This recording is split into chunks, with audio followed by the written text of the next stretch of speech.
Ohio State and one from Michigan. So whoever won that game, regardless what church day it was, you got to wear your color. Your color? Yeah, red does not really go at just any old time. Right, you're right there. We need blue like right now, right? And we have blue and gold. There you go. Hey, all right, this is, we were talking about this. This is really an interesting situation we have here. Because I told you that we would compare. The problem with compare is some of you guys may have already figured out. I don't know if anybody searched. I know Jason searched, and I wonder if the rest of you searched. Maybe if you search and find one, pass it to me. Because I looked for 2 hours on the internet with Hebrew and Christian and all kinds of other sources and could not find a direct comparison of the Hebraic and the Christian festivals. So I'm not saying it doesn't exist. I mean, it may exist in people's notes or something, but I had to write one myself. So I spent 2 hours researching. I spent an hour putting this together using Lutheran and other Christian sources, and we're going to talk about the church calendar. And I suspect most of you, looking at the church calendar, can anybody tell me all the lunar cycle stuff in the church calendar? I suspect most of you can't, but we're going to try and converse and talk about what we know and what I know about this, because it's really complicated. It's complicated. It's more complicated than January, February, March, April, May, and all the rest. Okay. And we'll also talk about that a little bit, because this really becomes a difficult and complex thing. It's very appropriate today that we look at it, because today is, which is what? Beginning of New Year. Yeah. It's the new year! Oh man, wait a second, isn't that January 1st? Oh man, we already got a problem. And when is New Year in the Jewish culture? Rosh Hashanah. Man, that's September, October. Oh man, how's that work? That's like totally messed up, right? It's the government New Year. That's true. That's funding physical New Year. Well, how did they get their New Year? I don't know either. Lunar? Lunatic. Yeah. I don't know. Anyway, before we go there, I just kind of want to see if we can reach a conclusion. Look, I put your guys, everybody who voted, I gave a vote thing, and I put down the, what do you call it, the,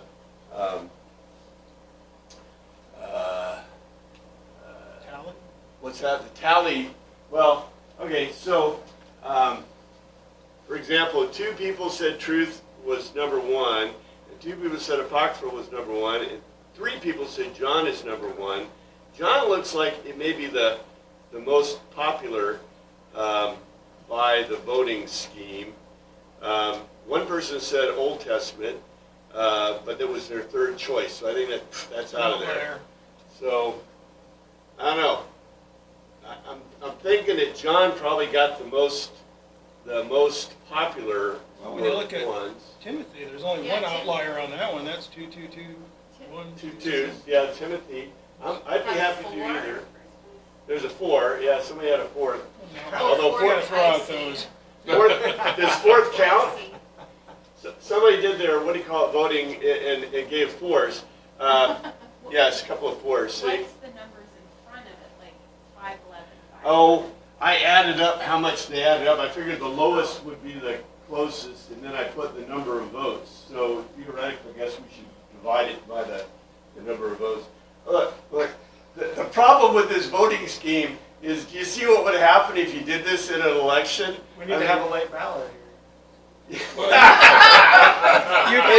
the Chinese ballots are still on the boats. They're coming in. They're getting them. Well, you can be Kamala and do the final vote. Kami. Yeah. I'm thinking John probably takes the thing, unless anybody want to fight over it or debate over, or because I would really like to do Timothy and I'd really like to do John. Either one I'm going to have to work really hard. So, do you want to fight? Anybody want Have to? you done either of those before? I have not done the whole of John before, and I don't think I've done Timothy before. Like I said, I'm interested in any New Testament, but as I feel qualified. But either one, maybe. See, John's pretty much up in there. Timothy's. So I think we'll do John. I think John's a good I'll tell the choice. church we'll do John. For the next 4 years. For next- Okay, I may have my. John is the one. The problem is, it's not dependent on me, it's dependent on you guys, okay? Because what I do is I just like to bring up what the words say and what they are. And then you ask questions, and sometimes those questions, if I can answer the questions, I'm going to try. And we'll move down some rabbit holes, which is probably a good thing. It could be a bad thing. I don't know. If Tammy gets upset, she'll say, you're going down too many rabbit holes. And I'm like, well, okay, I think sometimes in history, rabbit holes are really important because this is how you answer the questions of history, right? Sometimes you just have to fall into them, don't you? You just have to fall into those holes. Just like today, we're kind of falling in a hole, right? I mean, I told you, I tried to find it. Jason and I both found, I don't know if you've done searches, I found these beautiful round calendars. And if you notice, we have a round calendar. It's a roundish calendar that Pat Hotchkiss made. Where's Pat? Pat made that tapestry, I believe. That's right. That's in the narthex. And that tapestry is of the church year. And it's basically a round form. Speaking of the devil. There he is, there's Pat. We're talking about you, can add brother. another layer to it. I have my name there. I know, we needed another Talking about layer the to church it. year banner. Oh, yeah. Because, really, and okay, I'm going to throw this out to you. Now, it's hard to tell who came first and who came second. Because if you notice, how many diagrams do you see in the Old Testament?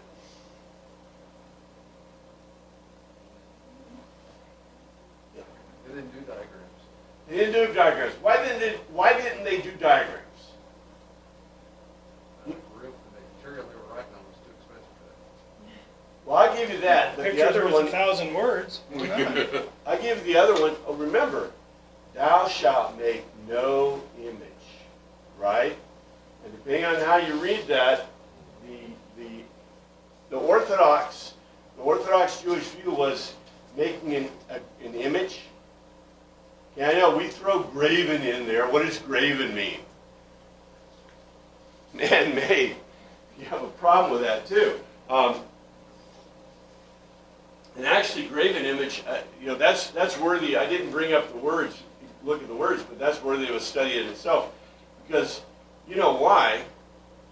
What did most pagan nations make as their image? Animals. Metal or wood. Well, we're used to, because of who we are, we're used to images. When we say graven image or image, like a god image, right? A pagan image, we think of like the Mesopotamian, a woman image or Aphrodite image or Zeus image or things like that, right? But that's not what they were. In the ancient world, they generally picked things that looked weird. Rocks with holes worn in them.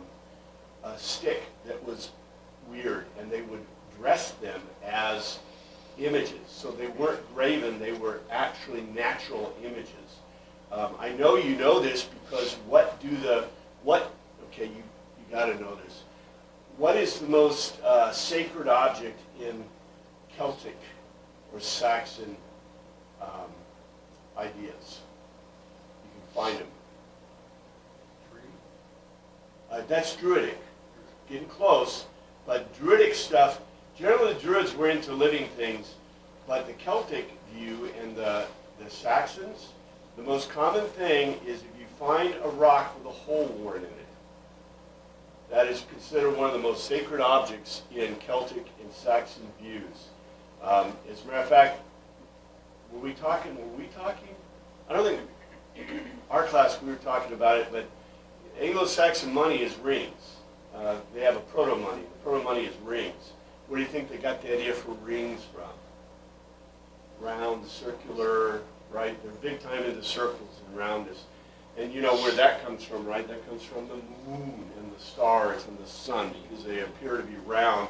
And people gain there's all kinds of cool stuff. Isn't it interesting that the Alpha and the Omega? Okay, when you think of Greek Alpha and Omega, what do you think? Linearly, right? The Alpha and the Omega is a linear idea. The Omega. It's a linear kind of idea, where in some or lots of ancient cultures, it's circular. When did Anglo-Saxon, when did Anglo-Saxon culture go from a circular culture to a linear culture? With Christianity, right? Greek culture is really weird because Greek culture went from a linear culture, and I've told you this before, in Greek, the Greeks began to, especially after Alexander, the Greeks were exposed to the Hindu and to the Buddhism, Hinduism, well actually Buddhism later, but Hinduism specifically, and what did they gain from that? Reincarnation. And so you see in later Greek kind of ideas the idea of reincarnation, which is really funny because the original Greek, you know, you went to, I'm throwing in Greek culture, so in Greek culture you originally went to hell, right? And then eventually, not everybody went to hell. Some people went to hell, and then some people went to the Elysian fields, right? And that's kind of where we catch them in the first century. But they are being infiltrated by a lot of reincarnation ideas, and so they went from the idea of everybody goes to hell, and then you kind of earn your way into the Elysian fields, and then once you're in the Elysian fields, you spend 1,000 years there, and then you get recycled. It's kind of gross, isn't it? You get recycled and you come back. So they were starting to absorb the ideas they got from a lot of places. Obviously, the ideas of the Egyptians didn't appeal to them very much. Remember, Cleopatra was Greek. She's Greek. No, was she Greek? You guys ever seen the mummies from that period? I'm sure you have, right? What are their paintings of their faces? They're not like an Egyptian.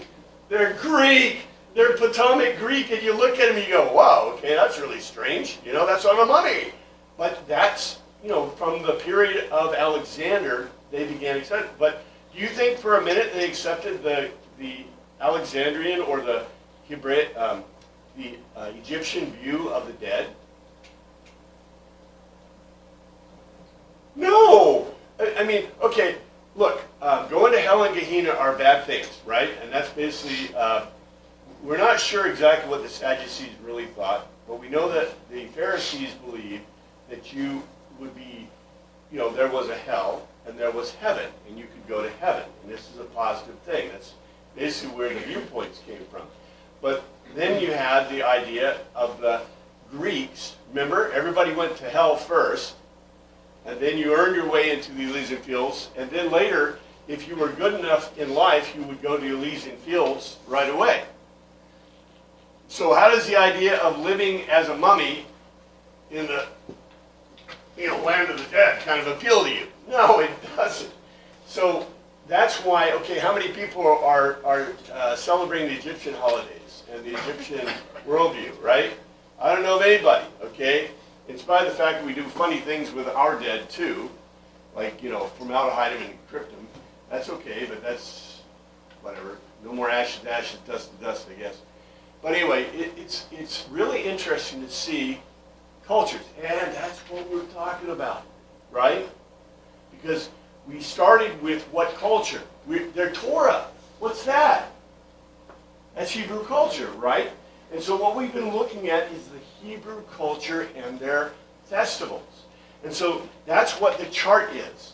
And so the chart, like I said, if somebody has one that matches them, I'd like it. Otherwise, I'm going to have to spend, well, I know we got only a few more classes left, and I told you we're going to transition and go to John next semester.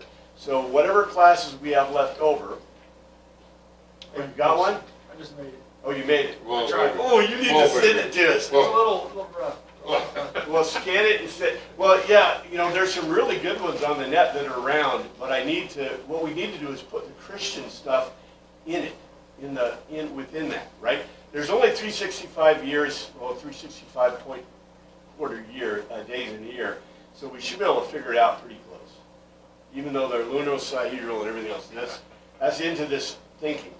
Okay, so we are taking the festivals from the Hebrew calendar, from the Torah, and we talked about the primary and secondary festivals. We looked at, I didn't look at every single festival. There are other festivals like Yom Jerusalem, and there's Remembrance Day. Remembrance Day is a non-Torah. There's no Torah because it happened because after World War II, Remembrance Day is about remembering the Holocaust. So there's no way that, although they had other Holocaustic events, that is not the event they mean. They mean the Hitler-Germany Holocaust event. So that's an added one. Yom Yisrael is also an added one that is a late, way late. So they've added stuff to their calendar, ones that we don't necessarily follow. The basic ones, however, that were in Jesus' day, and I still have to, you know, when we look at John, we'll look at the Feast of Dedication, which is called Hanukkah. Because I hadn't looked at it that way. I want to look at it that way when we get to that point in John. As was mentioned, okay, the first of the year in Hebrew is Tishrei.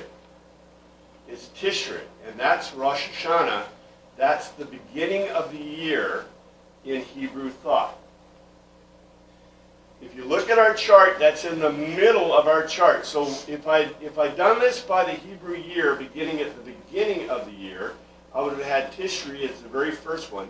They begin in September, October. Okay. And we mentioned already, when does our year begin? Today. Today, Advent. And by the way, Advent, our calendar year, the church calendar year, the Hebrew calendar year is lunar. Lunar, they call it lunar sahedral. Sahedral. It's lunar sahedral. And sahedral lunar means that it is, okay, we celebrate lunar sahedral. What does that mean? We basically have taken our lunar sahedral means that we are not lunar sahedral. We are pure sahedral. So Latin, we are Latin based because we're based in the Roman calendar. And I guess this is the time to mention it. Okay, when does our new year start? For non-church, Church or? Yeah. 1 January. By the way, New Year's, is that a church holiday? No, it's not a church holiday at all. Neither is Thanksgiving. Yeah, neither Thanksgiving. It's a good holiday, but yeah, neither is Thanksgiving. Thanksgiving is a holiday developed. It's an anti-communism, anti-socialism holiday, where William Bradford. You know, they stopped teaching this. Okay, I'm going on a rabbit track. That's good. They stopped teaching this in schools. Why did they do that? If you read, I've read. Okay, I know it's really hard to read William Bradford's autobiography, biography, or his journal of that time. And in his journal, he is very explicit that what was destroying the colony was socialism and communism.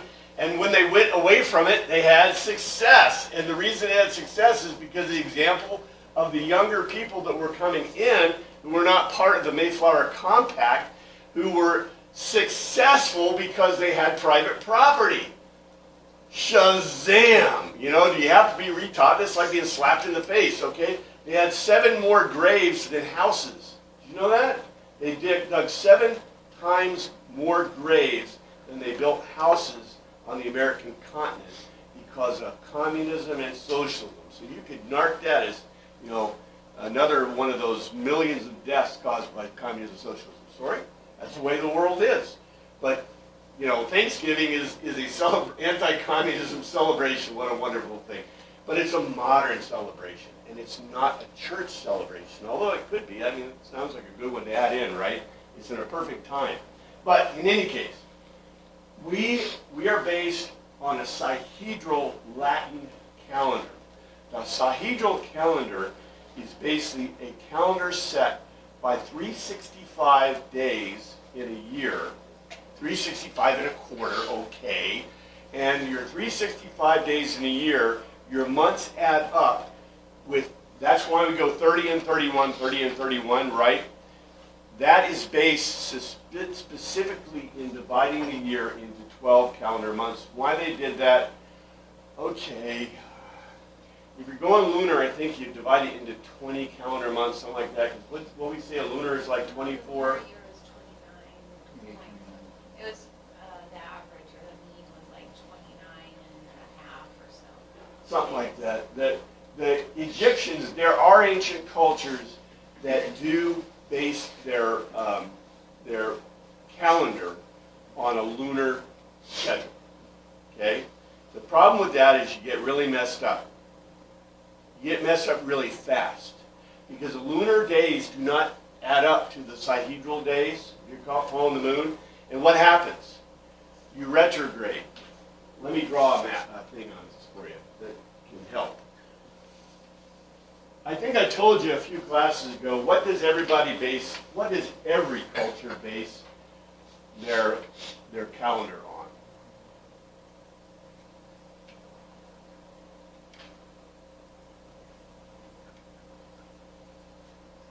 Seasons.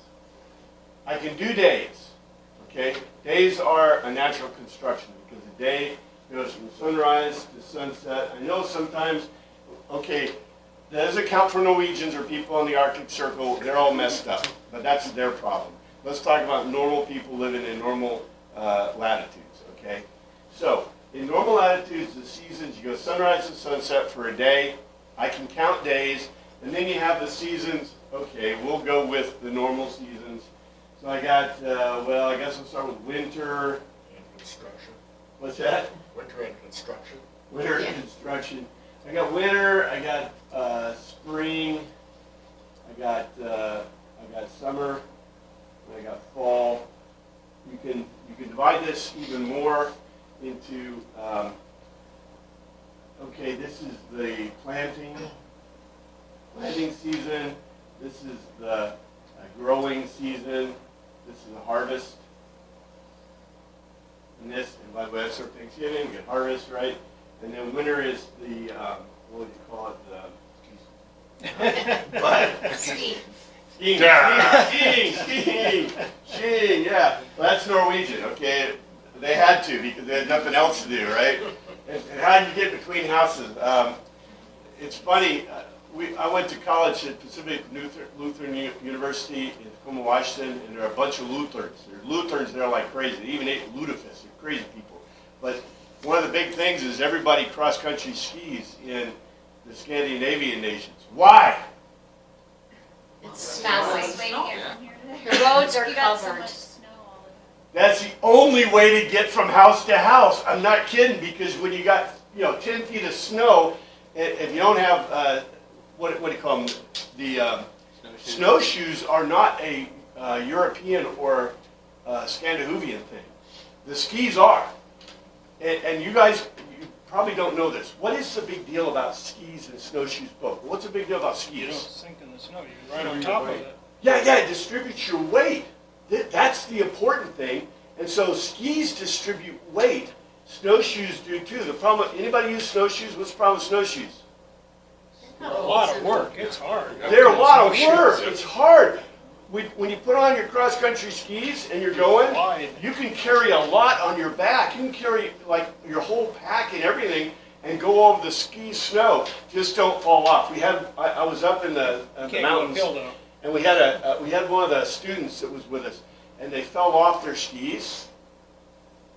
They went like 10 feet, like upside down on their skis, or upside down. We had to pull them out of the hole Yeah. because of the snow. Now, that same thing will happen with snowshoes, but it gets worse because you can't just, when you're on snowshoes, you just can't pull a person up.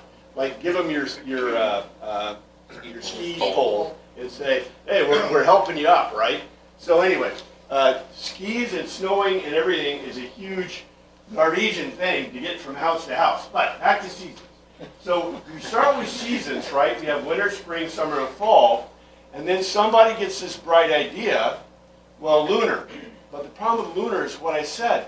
The lunar year does not work out anywhere close to 365. I think it ends up to be like 360 or 3.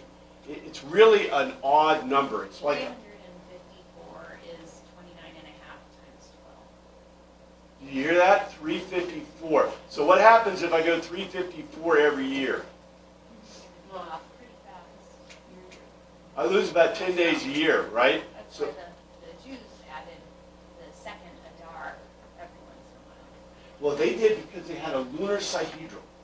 If you go, okay, you start with seasons, and then some guy gets really smart and says, hey, the lunar month's kind of cool. And by the way, lunar months also match similarly to menstrual cycle, which basically gives a lot of women become very powerful in matriarchal societies tend to be from lunar cycle societies, which is really an interesting thing in itself. But you see the lunar cycle taking over, and the problem is the days don't work out. You're losing about 9 to 10 days a year in a lunar cycle, which means that suddenly, you see, if you're basing it on winter, spring, summer, and fall, what happens? Oh, I'm totally messed up. Yes, sir. Well, the cultures that maybe were, and I'm just hypothesizing here, the seasons are based on, equinox and the solstices. I mean, that's what gives us our seasonal reckoning. Bingo. But the Hebrews were not agricultural. Could that be some reason why they didn't sort of pick up on the sun-based system rather than they went with the lunar business? Usually what you find, and I don't disagree. I'm just guessing, I don't know. You're right on the money. Remember, they are not, okay, for either lunar or sihedral, what do you have to do? Compensate, is that what you? Well, you have to be there for a while, Oh, okay. right? Because if you, all right, let's say I'm observing the sun or the moon, right? I'm observing the sun or the moon, and so I put down my mark, and I put down another mark, and eventually I get like these marks watching the moon, right? Or the sun. And so I mark the ascension and the declension of the sun when it comes up and when it comes down, or the moon when it comes up and comes down. This presumes I am. Yeah, because if I'm roaming around in a plunder culture, whoa, I can't do that. I've got to have, even to do a sundial, all right? You got to be there for a while because, in a sundial, the sundial will change, and some days it's not sunny unless you're living in the desert, I guess. Almost every day is a day without sunshine, or a day with sunshine, unless you're in the northern climates. The big deal is you got to be there for a while. So if you have a herder-based, nomadic kind of culture, you can't develop. You really can't develop a lunar or a sihedral. So guess who invented the lunar sihedral? The Egyptians, basically the first group that really did that. And they observed it. And then our Saxon buddies, right, our ancestors, they did Stonehenge. And Stonehenge was specifically to observe the solstices. They were most interested in the solstices because the Saxons really had not developed a very good, well, you know they didn't. How many of you know the Saxon months? No one doesn't know them. You know, cultures develop the methods of knowing time, and then what do? You steal from the other cultures that give a really good one, right? And eventually you get an Apple Watch. So you got to borrow from other people that have developed really good ways of developing time. And those who did lunar-based, you're like, because a lunar base completely goes wacko after a very short period of time. So you go, okay, lunar sahedral. In a sahedral, I have to add a few days. You know, what do we do? Every 4 years. And guess where we got that from? It's Latin. It's a Roman.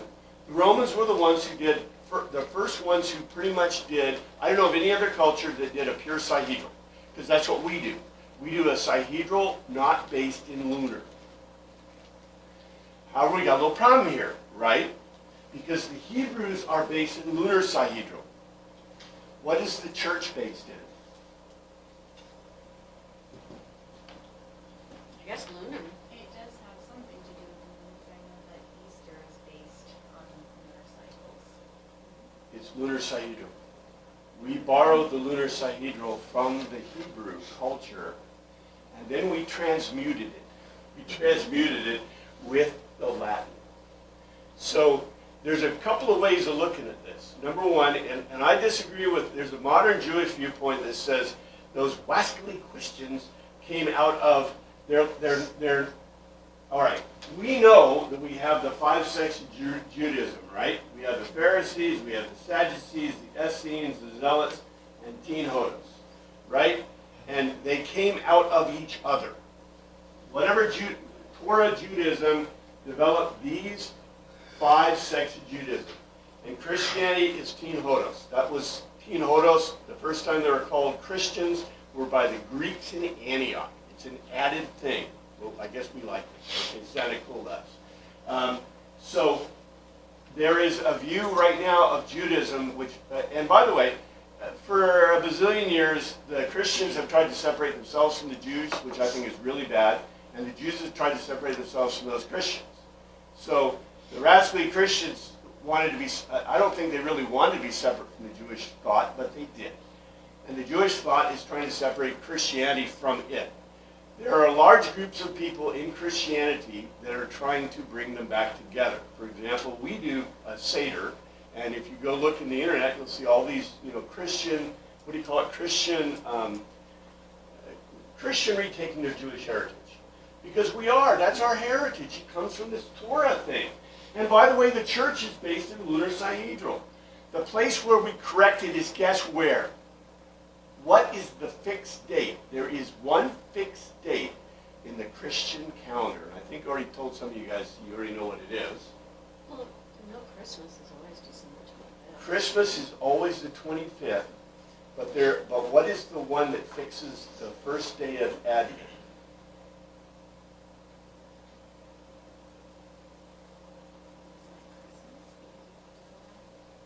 No, it's 4 Sundays before Christmas, I don't know. But it's not fixed. We don't have a fixed date for the beginning of Advent. We have a fixed date for one holiday. All One Saints holiday, Day. yes. All Saints Day. But that's not the beginning of Advent. No, it's not. All Saints Day is always fixed as what? November. 1 November. And then Advent comes, and I believe on the church calendar it's supposed to be it's the 3rd or 4th, you're right, they back it up from Christmas, but it's based in, because the next week after All Saints Day is, and I got it on your thing, is Christ the King. So the church calendar is weekly based. And the weekly based is the 7th day, which points to its lunar beginnings. So you have All Saints Day, and that's 7 days, and then you have another Sunday, and that's Christ the King, Sunday. And then I believe it's 2 weeks, 2 Sundays, begins Advent. The 4th week before Christmas, it's supposed to be the 4th week before Christmas, but it's like 2 weeks, 2 Sundays after All Saints, not All Saints Days, would be, that'd be 4 Sundays, the 4th Sunday after after All Saints Day, you have Christ King, then you have 2 Sundays, and then you have Advent. And Advent is supposed to, it backs up, and it should be the same week counting. So your Advent begins on the Sunday. It's the 2nd Sunday after Christ the King, and you would have 4 weeks, 7 days until the 25th. And you notice what happens with Christ's Mass. Christ's Mass is a fixed day, which means the number of days between, it's a number of Sundays or weeks, and not a number of specific days, right, that mark Advent. Now, the thing that's important about Advent is that although it says, okay, you notice that in Heshvan, in October to November, there are no Jewish holidays in that period. However, we did look, and you remember, at the end of, I think it's Sukkot, at the end of Sukkot, we have the Shemchat Torah, and we have what is the last prayer? Do you remember that? The last prayer is for those who have died, right? The last prayer in Booth is for those who have died. So if you want the tie, that is the tie-in between the Jewish holiday of Booths and the beginning of the church calendar. The beginning of the church calendar, the way we begin to count, yes, it's the end of the year. Isn't this interesting? So the end of our year, so to speak, we remember those who have died, and then the next Sunday as Christ the King. So we're remembering those who died, but Christ the King remembers what? Resurrection. Yeah, the resurrection of the dead. So it is really interesting the way that we tie into booths at the end of our church year. But we never think about, I think we should, we ought to think about, we ought to do more like the Mexicans do, okay? The Mexicans have their ceremony of the dead, their Day of the Dead, which, okay, that's a pagan ceremony mixed with All Saints Day. But still, the idea of, celebrating Christ and resurrection and death that's the end of the church year, and it's beautiful. Now, I also want to point out something else. If you look at your round church calendar, we have just entered the season of what? We call it the season, though, of... Oh, half of the church year is about the Savior, and the other half is about the saint. Yeah, well, that's a great way of putting it. We usually call this the ordinary, and then we call this the festival. Festival. I got that right. Anyway, festival. The festival and the ordinary. So the festival begins at Advent. And then the ordinary is and I guess I'll give you a precursor. This is Pentecost. Pentecost begins the ordinary church year. As a matter of fact, if you look at Pat's, Pat, thank you. We need to have that, man. We need to have it put up, right? But if you look at Pat's, thing, that represents exactly what we're talking about. It's not a thing, it's a beautiful banner. No, I'm talking about the thing is the year, the church year. But the banner is beautiful. The thing is that we have the ordinary and then we have the festival. Okay? So that, you probably heard this like a bazillion times, so I'm probably preaching to the choir, but that's the way we divide the year up.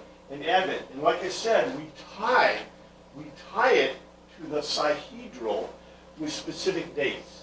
And the specific date, 1 November, the specific date, 25 December, right? Those tie it to the Sihedral calendar. The rest of it is all lunar. It's lunar based. So we are following a lunar Sihedral that kind of attaches itself into the Latin calendar. Okay. If you study this hard enough, your brain will explode. The thing is that some genius, okay, this is not an easy subject. Do you think it's easy? If I were to try to explain this to 6th graders, I would have a really hard time. Because sixth graders don't even know there's 3 types of years, right? And then you start talking about lunar years, and you talk about lunar, you're bringing the astrophysics into the church calendar, because it is. It's astrophysics. And I'm going to go back to this.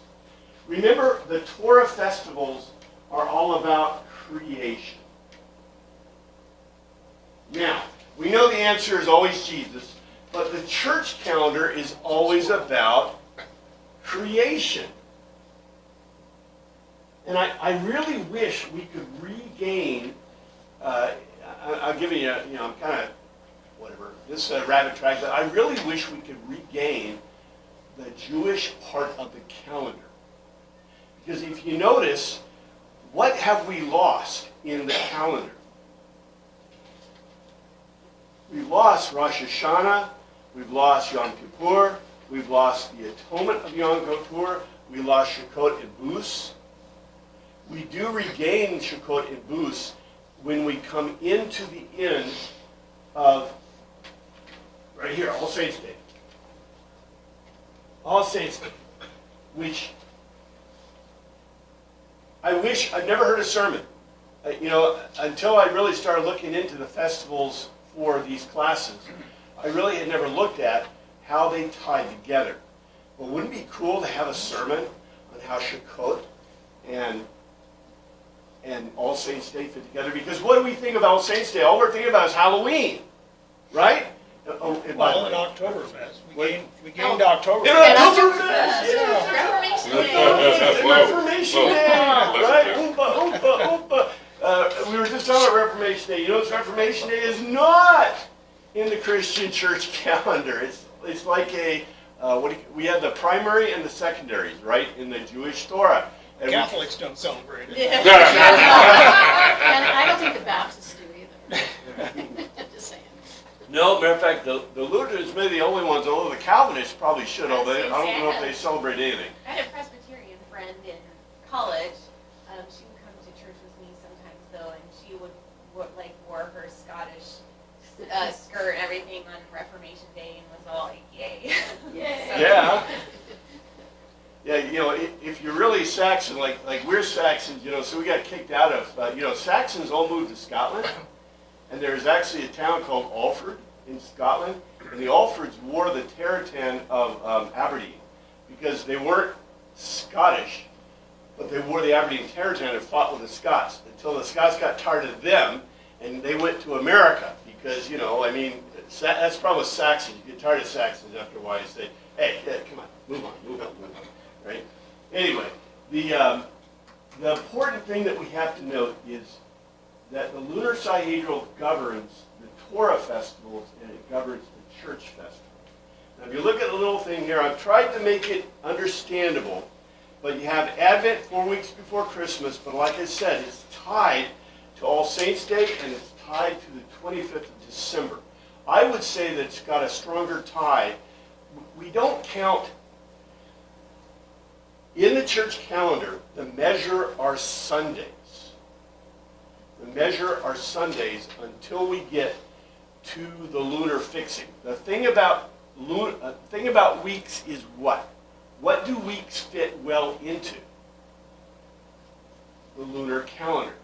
So when I talk about marking time based on weeks, and by the way, who else did that?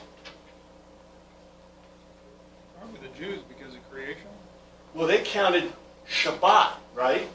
So their lunar is Start date Shabbat. was different. Shabbat. And our lunar is Sundays, the Lord's Day. So we have, okay, we skip one day, right? We go the first day of the week instead of the last day of the week. I think this is really interesting. Okay, you're all Gentiles, so you don't have to follow Shabbat rules, right? But in the commandments, you're supposed to keep the Sabbath holy. Okay, so I don't see any Seventh-day Adventists over here. So what day are you keeping holy? It's not Shabbat. You're keeping the Lord's Day holy. Ooh. And I would argue that Hebrews tells us that's okay and we should do that. However, anybody read Little House on the Prairie? Right? And what did they do? They kept the Sabbath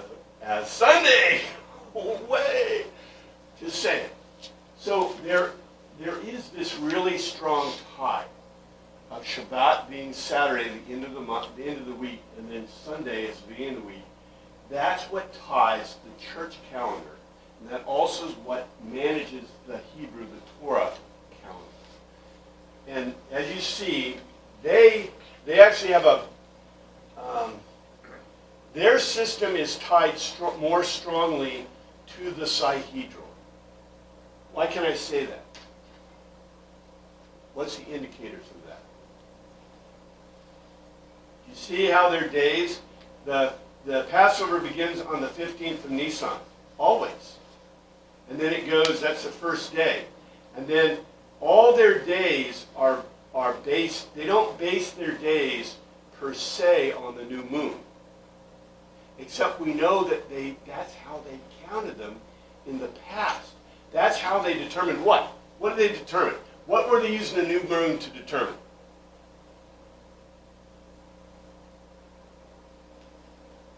Was it the sacrifice? Well, they were doing it as sacrifice because it's how you determine the Shabbat, right?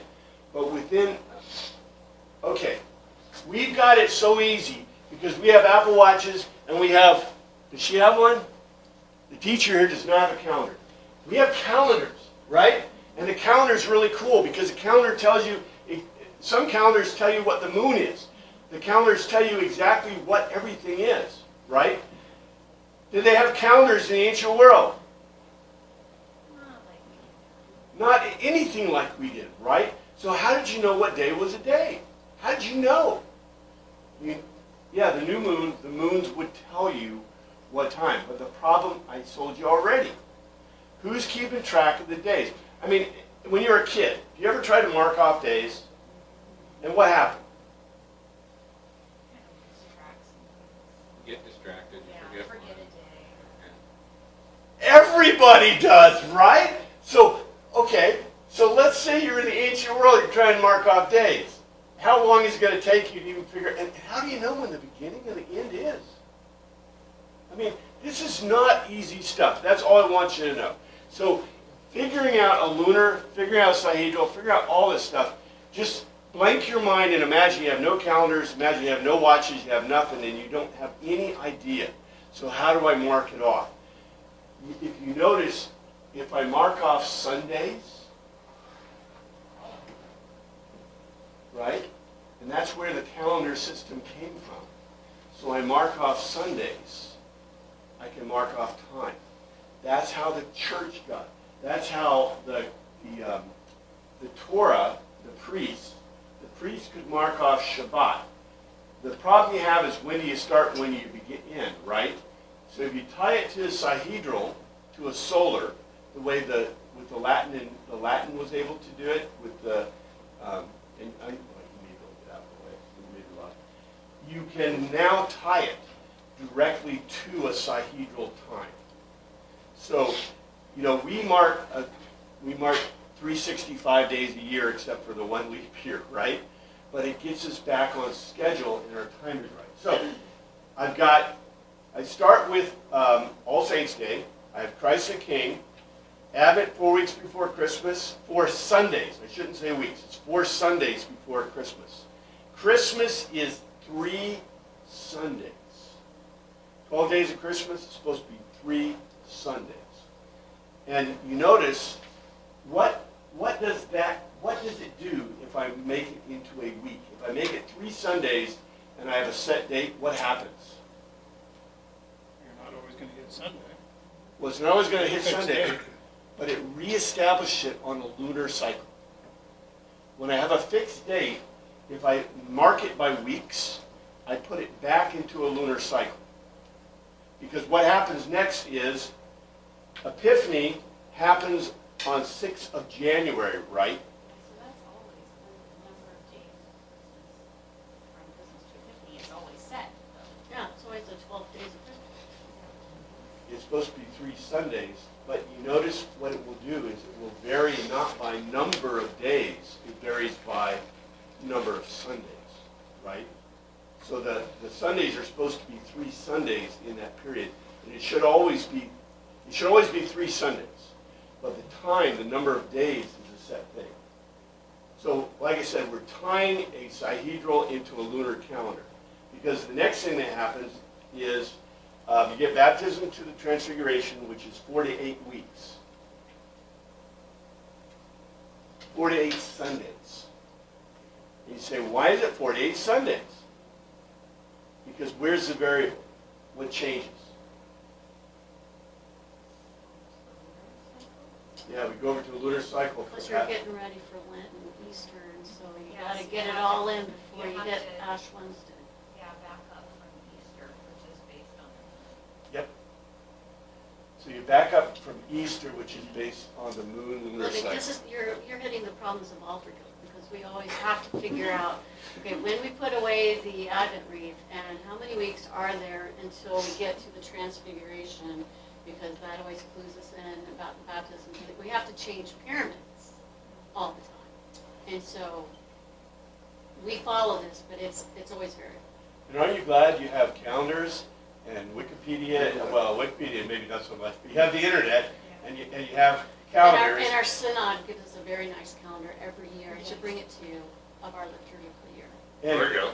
And the thing is, that what's really interesting about this is, do you realize that there have been mistakes?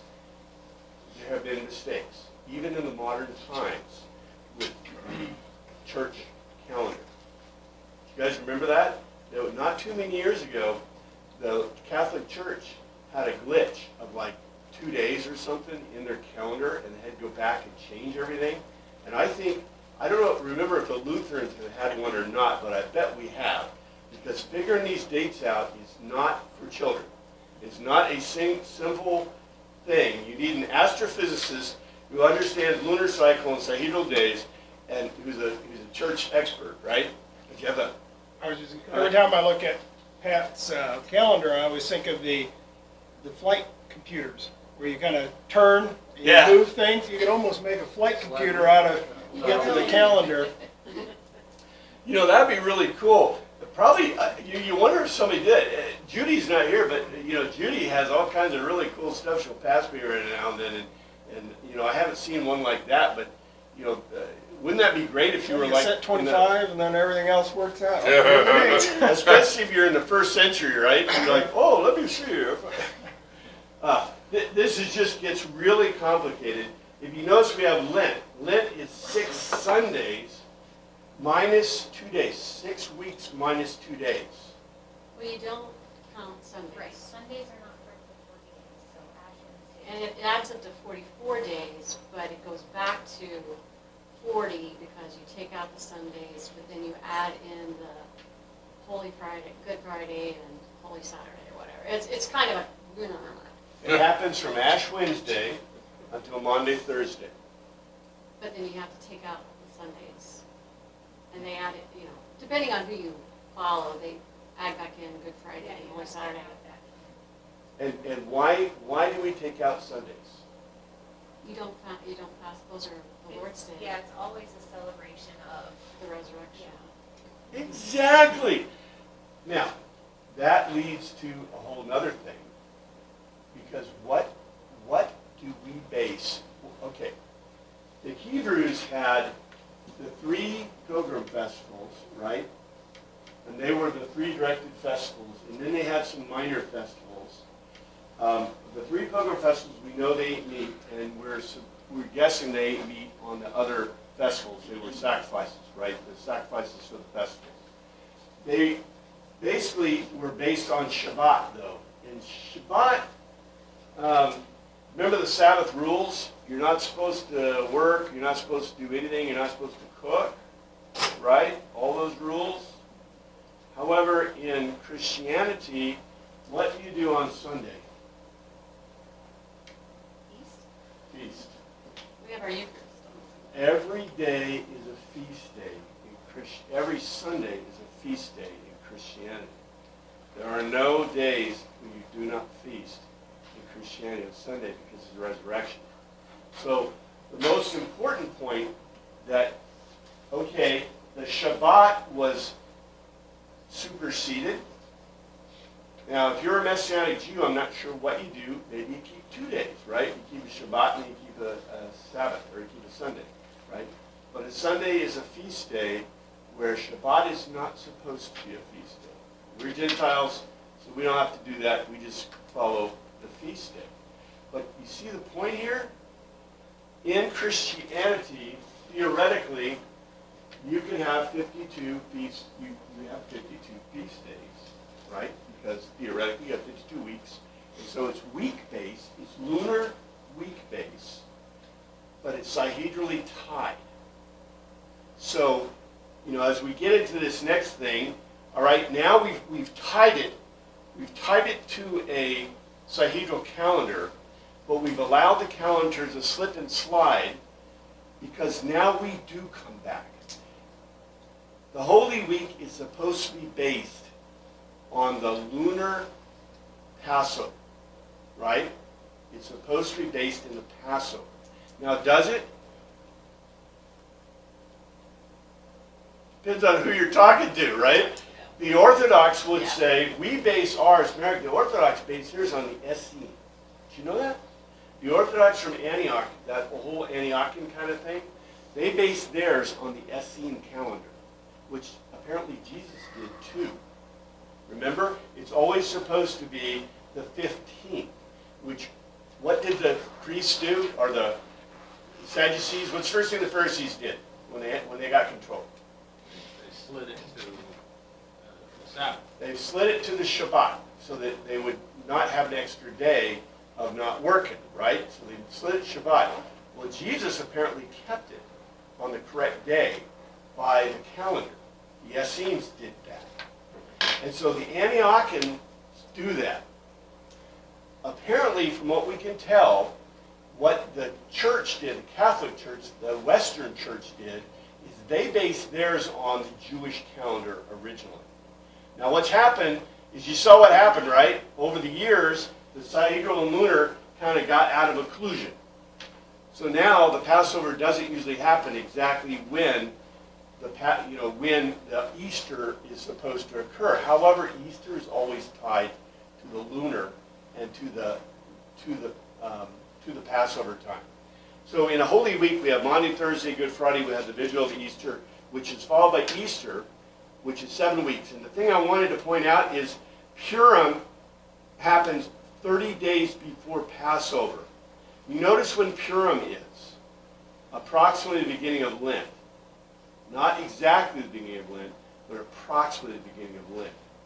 Purim is 30 days prior to Passover. So if you want something that's kind of a really interesting connection, that's Purim to the Passover.